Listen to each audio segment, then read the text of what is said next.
Box open చేసేసరికి shock అయ్యాను. నేను అడిగిన సాంబార్ రైస్, మా హస్బెండ్ బుక్ చేసిన పన్నీర్ బిర్యానీ. మనుషులందరికీ మన ఇంట్లో జరిగిన విషయాల కన్నా పక్కింట్లో జరిగే విషయాలు ఎంత ఇంట్రెస్టో మనకు కూడా ఫుడ్ అన్నా బిర్యానీ అన్నా అంత పిచ్చి అనమాట.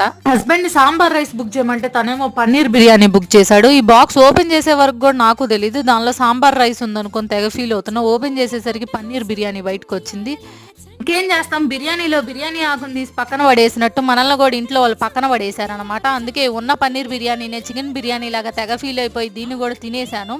ఇంకా టేస్ట్ విషయానికి వస్తే ఈ పన్నీర్ బిర్యానీ కూడా చాలా బాగుంది. హస్బెండ్ పన్నీర్ బిర్యానీతో పాటు వివాహ భోజనం నుండి రాజమండ్రి రోజ్ మిల్క్ కూడా ఆర్డర్ చేశాడు. అది ఉంది టేస్ట్. ఈ పాడుతుంటే పక్కన బిల్లులు కనిపించినాయి అనమాట. ఆ బిల్లులు కనిపించేసరికి నోట్లో నుండి పాట రాలేదు, మాట రాలేదు. ఈ రోజుకైతే వీడియో ఇంతే. మరి వెళ్తా లైక్ కొట్టి వెళ్ళండి, మర్చిపోకండి. ఉంటా మరి.